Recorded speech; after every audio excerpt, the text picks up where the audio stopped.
Hello, I'm Linda Willow Roberts, and welcome to another episode of How to Manifest, another magical manifesting conversation. And I have with me Madeleine Walker from Europe, from England. She's a world-renowned animal communicator.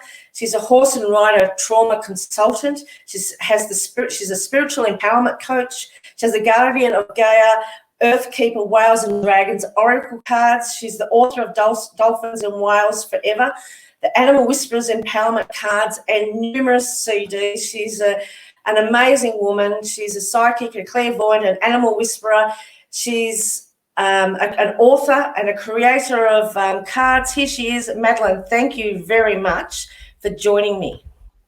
Well, thank you so much for asking me. It's just great to speak to you again. It's been a while, so it's lovely. Thank you so much.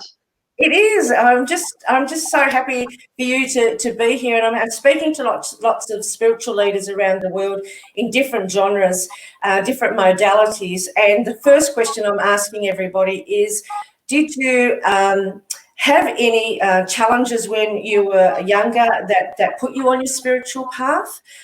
Is that how you got on your spiritual path, or how did you take the step to being an animal whisperer? Yeah, I mean, I think we all have bumpy rides sometimes, and I think I could feel. I mean, ever since I was little, I think I've had this within me. But at school, I was just treated as somebody a bit weird and different and all that kind of thing. So I always felt a little bit left out and a little bit isolated and not normal, whatever normal is. But then it's kind of just going with that, and then I kind of put everything aside and did the usual, got married, had kids, that kind of thing. But little by little, things started to kind of creeping in, and it's only when you kind of look back you realize the nudges that you've been given to get you to realign you on the path that you perhaps were always meant to be on, and I can really see now. Yeah. So what sort of nudges did you get? Well, just the animals. I think the animals just always kept kind of being in my face, and just when I was about 4 years old, my parents were going to take me to a circus the next day, and in the middle of the night, I just woke up and I woke my parents up and I said, "There's going to be an elephant driving a car wearing a hat." And my father said, no, darling, there won't be an elephant driving a car. And so we got to the circus the next day, and of course, bless that poor elephant. I dread to think what happened in that training of that poor thing. But the very first thing that came into the big top was an elephant driving a car, wearing a hat. And I just turned to my father and said, "There, I told you so." And so he took a photograph of it because he was so astounded that I had this kind of vision, and it was so on point. So that kind of, I feel, was always within me. But I got married to a very scientific veterinarian who thought anything like this remotely alternative was absolute, nonsense. Yeah, and so that didn't work out, obviously. But even then, I wasn't really seeing, or I think I kind of suppressed it to try and be what he wanted me to be. And I think a lot of us do that, to give our power away. But anyway, as it didn't work out, again, it was just the animals that kept kind of showing me and suddenly started speaking to me and talking to me about all kinds of things. And then I remarried, and that was all going swimmingly. I had another child who was, again, he was one that really opened me up to many more complementary alternative modalities. And so obviously he was destined to come to me at that moment in time to open me up even more, And then in 2004, I had the worst year of my life because my mother was diagnosed as terminally ill. And my lovely husband, I thought at the time, just suddenly announced he didn't want to go on with a marriage, which was just such a shock, especially at that time. So it felt like all the rugs in my life had been just really just pulled out from beneath me. And I had to really kind of go forwards on my own, and as a single mum.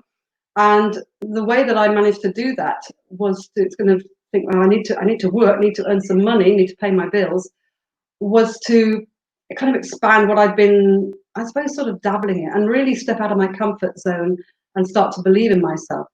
So I really feel that sometimes we create obviously I'd created that situation. It was all meant to happen, although it was horrendous at the time, because then it freed me up. It gave me the space to really step into who I always was, but hadn't really known, you know. So It it was, is hard, isn't it? yeah, When you get to that point and things start falling away and trying to put you on your path, you do go through an isolating feeling, and you do go through that fear stage, don't you, of what's coming next? absolutely, yeah, absolutely. Because I felt, you know, especially with my mum, you know, we were so close and we were almost like best friends, sisters, really. And she was always the one I go to and say, "Oh, this has happened and that's happened," and we'd end up laughing. She could always kind of put a humorous spin on things, and she was just so brilliant. And then suddenly not having her in the physical, and also I felt my husband formerly was very supportive. Yeah, it was a really tough time, but Yeah, looking now, I really see how that had to happen so that I could really, as I say, step into the person I was always meant to be, and not give my power away, and not kind of suppress anything or try and be what someone else I thought someone else wanted me to be. I could just be me. Obviously, I was always a mum, but I had to really say yes to life and go yeah. forward.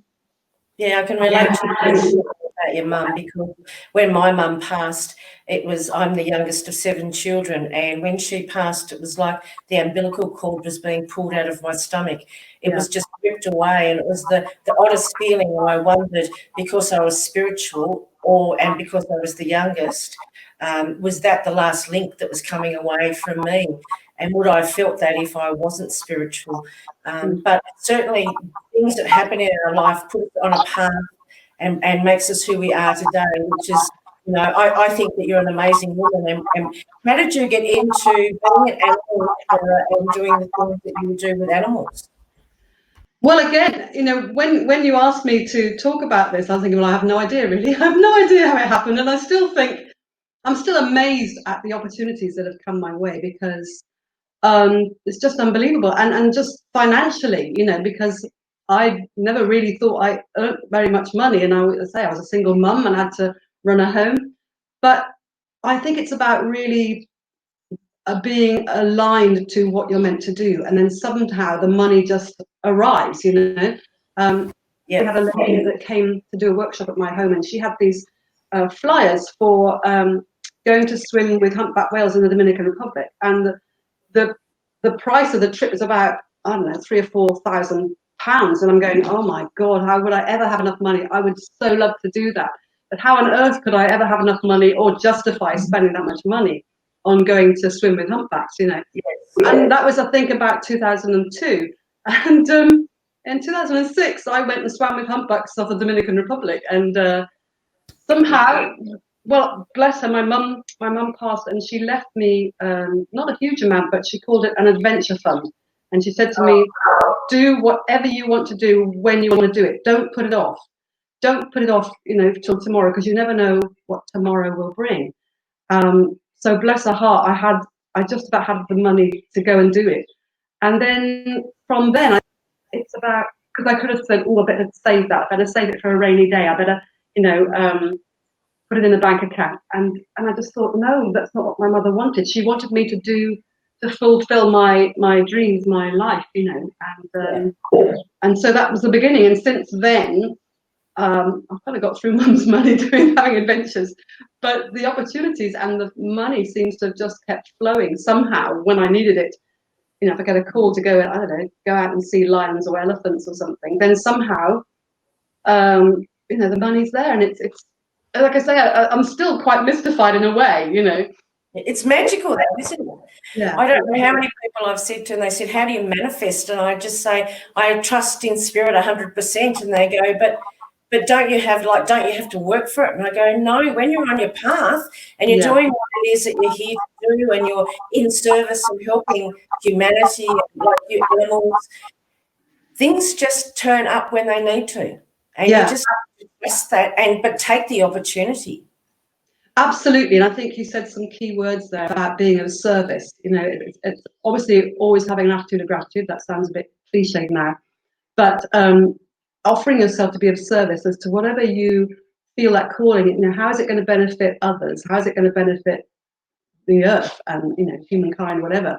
And I think that's being open to that and really seizing those opportunities. You know, don't hide in your little comfort zone going, oh, I don't know about this. I've done some very scary things that, you know, if I thought about it too much, oh, I can't do that.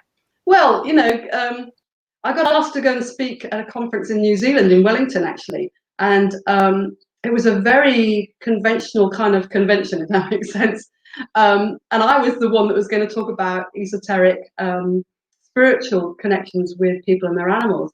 And they had keynote speakers from all around the world. And the actual subject of the conference was the link between child abuse and animal abuse. So it was a pretty heavy kind of theme of this conference. And there were people with all their PowerPoints and pie charts and all this kind of thing. And then there was me.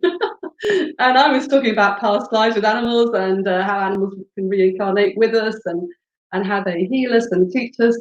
And so that was pretty scary because they'd paid for me to, you know, the flight out there and this beautiful hotel at the conference centre.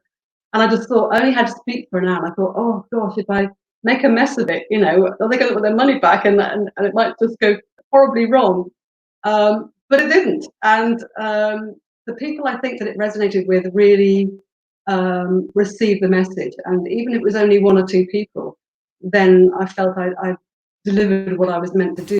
That was scary because I thought, I can't do that, you know. Yeah. But it's a great feeling when you actually do it, you know, afterwards, and you think, wow, I did that. That's amazing. And so it is about seizing the day, about really grabbing those opportunities and don't shy away from them. Now, you can't put off anything because the opportunity's there. And I know whatever's for me won't go past me, but I also know that if Spirit wants something done, if you don't do it, they'll get somebody else to do it. Yeah, but, you know, it is about, well, it's like that lovely book by Susan Jeffers, Feel the Fear and Do It Anyway. Yes. And I think that's so important because then it stretches you and it reminds you that you're so much more than you might have thought you were. You know, you are this incredible multidimensional being. You know, we all are, but we forget that. And I was living, I realized that, you know, a small life, and I wasn't fulfilling my mission of why I'm here. And like you said, once you align with that, then, you know, the obstacles and any kind of barriers just fall away. But you have to go with that.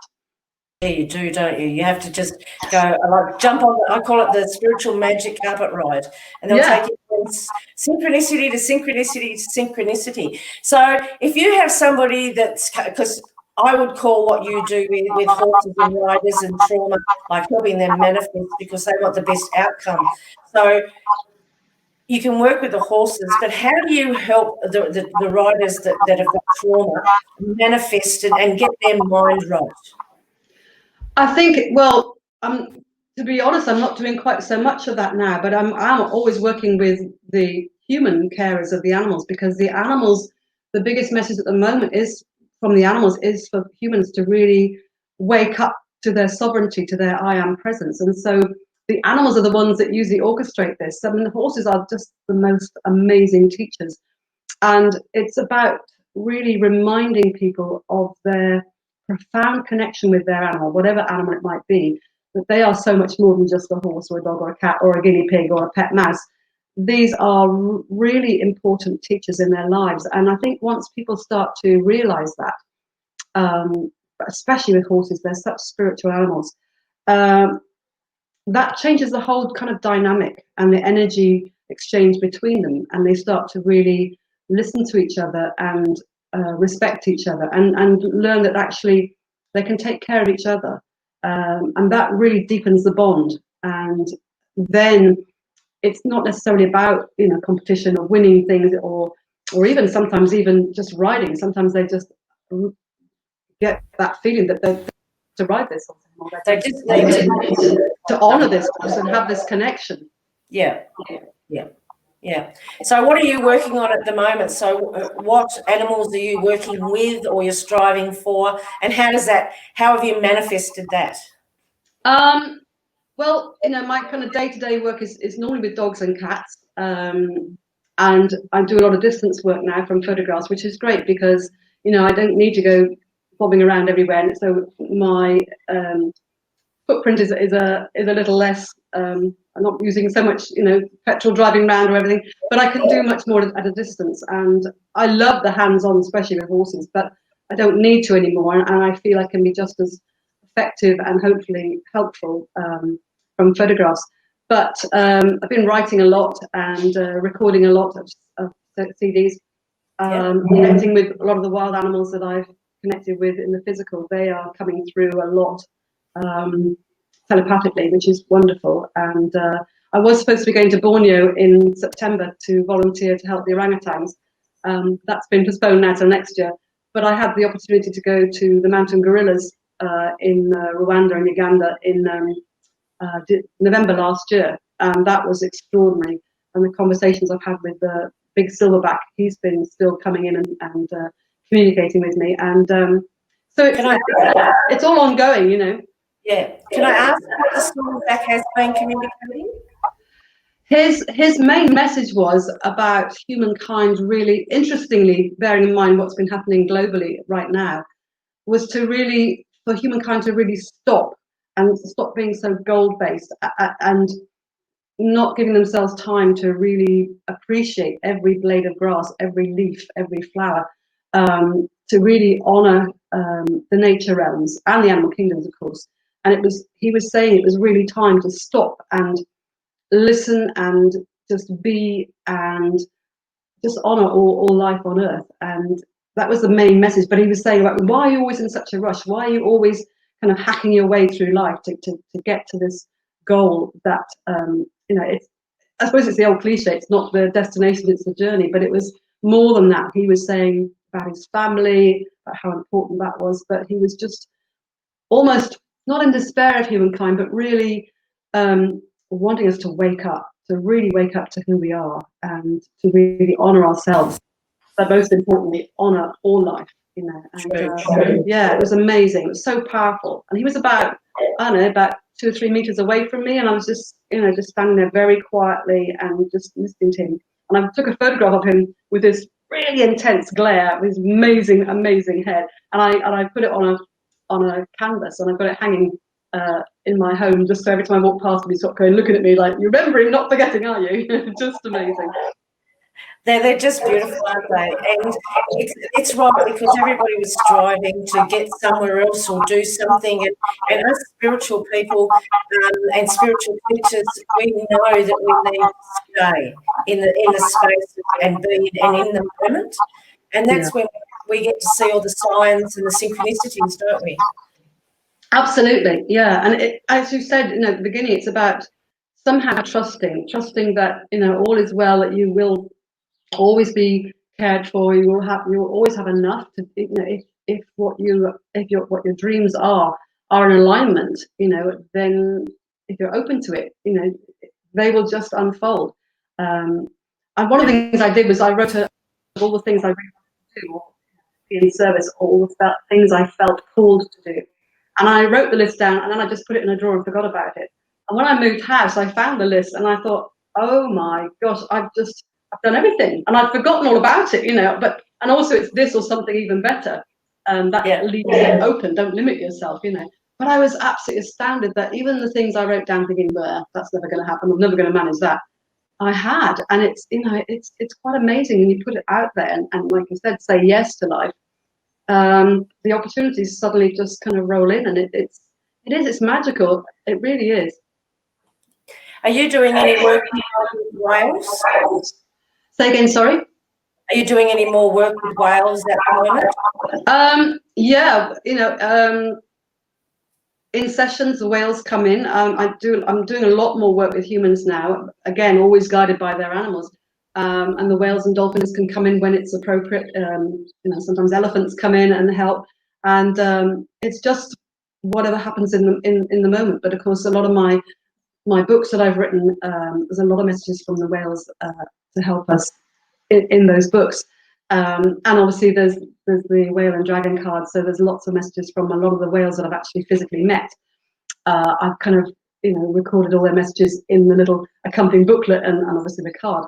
But so they're always, all these animals are always there in the background as a kind of part of a team that kind of jump in when they're needed, or when they feel they could really help the person I'm working with expand even more, or to really reinforce their. So it's wonderful. Well, I'm just purchasing my first cat. Right. It's born, yes. His name's Merlin. I've called him in. He's a short-haired, blue, British, short-haired. Lovely. Yeah, and I'm looking forward to him. But it's really funny because I feel him around already, and so he's not even born yet. And where I live, there's never any cats around, and since I've actually paid the deposit and I'm readying myself for him to come, all the cats have started coming in the backyard, and I thought his energy is already here. That would be why, wouldn't it? Yeah, absolutely. Because you've obviously, as an energy, put it out there, Yes. and called it in. So it is already there. I mean, I think we've also got to remember that when we put our thoughts out, or our intentions out there, then they become a reality. And and obviously on a soul level, he or she, is it a he or a she? He. He, I beg your pardon. Yeah, so he's on a soul level is obviously meant to be with you. That's why he's incarnating right now. So yeah, it's really exciting. And again, it's just paying attention to the signs, isn't it? Oh, every time I see this really big cat out the back, and he's got the raccoon tail. We don't have raccoons, and I just think that they can feel Merlin's energy already. Mm. It's going to be really interesting to see how you two kind of interconnect when he's with you in the physical, and how he leads you forwards, in this next stage of your life. Because I feel that they're all special, but some are really extra special, and they always seem to come and find us again at a very important phase of our life, and they're with us to support us through that phase. And I think all the animals that I've shared my life with, or I've been blessed for them to share their life with me, have all been here for a very important reason, either for myself or members of my family, to really kind of set that trajectory to really guide us and push us forward. Yeah, I really think it's a lot to do with my heart, and I think that we're going to connect, and it'll be about my heart and opening my heart even more. And that's what I sort of felt. Yes, they're experts at getting into your heart. Absolutely. I'm looking forward to it. Yeah, it's really exciting. Yes. So how are you finding your manifesting? So your trip this year has been put off to next year, but what else have you put out there that you want to do coming into the future now? Has it changed? Not really, no. I was asked to go and run a course in Italy, right on the coast. And it was the first course I was going to kind of combine two different courses, Animal Communication, and then another course I run is called Gateways to the Ancients. So that's very much connecting with the cosmic lions, the cetacean nation, all those things.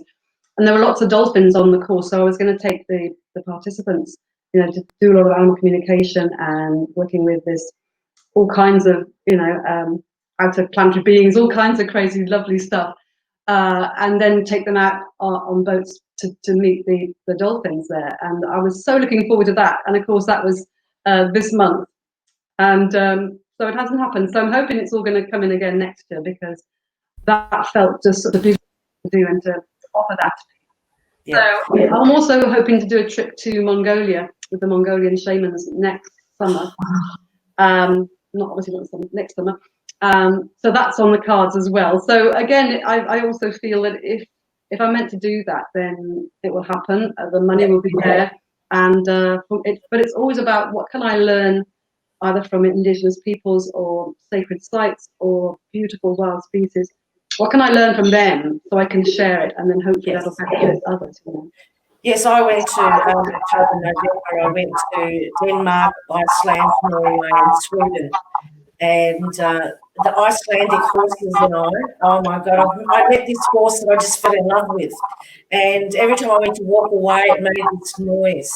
And both of our heads together, it was just beautiful. I love the Icelandic horses, absolutely love them.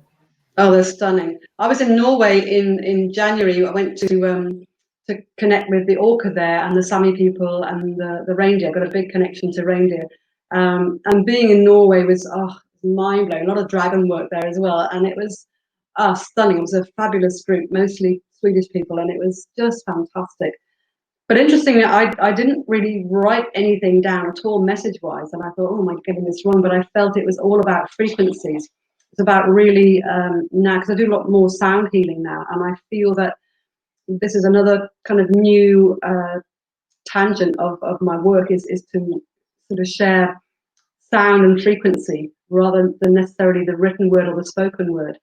And I'm 100% with you. This year, it's all about frequency. I've been working with frequency. Last year, I went to Sedona in the vortexes, and that was amazing. And I met a couple that are making iTauruses that are like they're crystal, but they actually hook up to sound and vibrate at different frequencies. And if anything, about 2020, I've actually noticed the frequency change. yeah. The Schumann Resonance, the electromagnetic field, has been spiking like it hasn't done for a few years. Absolutely. And just the frequency of everything has lifted, and it's really a beautiful feeling, and it's really a heart-based place. But when the Schumann Resonance goes up to 110, 120, I'm pinging. And then after it finishes, I come down like I'm hungover. So I have to balance it out a little bit. Yeah, but it's so interesting because when I was out with lions in South Africa 3 years ago, we were all sitting in a jeep and we were singing and chanting, and I started to sing in this light language, and that again has just really expanded. I realized that it connects to Lyran leonine beings, and again that feels like I'm stepping into my lineage of that. And so I just kind of wake up in the middle of the night and I'm singing away in the light language, or wake up in the morning and it's just like I just got to go with it. And I go out in the woods with the dogs and I start singing to the elfin elders in the forest, and the dogs look at me going, she's off again. But again, it's just going with it, and using those sound frequencies. And I think, as you say, this year it is all about frequency, and it's about sharing the frequencies more now. Yeah, that's kind of I've made sounds around dolphins before, and they've come in closer, and it is a magical. So can you show us a tone, or is that too hard for you off the cuff now? No, I just have to kind of ask my Lyran team to come in, and so I'm doing more transmissions now, live transmissions, which is just lovely. But yeah, I can just hang on. I'll just Thank see you. what comes in. Yeah, beautiful. Love to share it.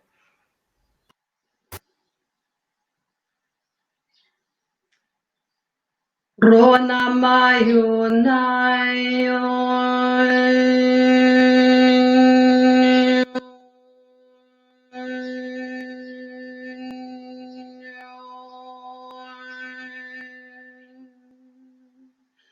Ardamur Dunaya.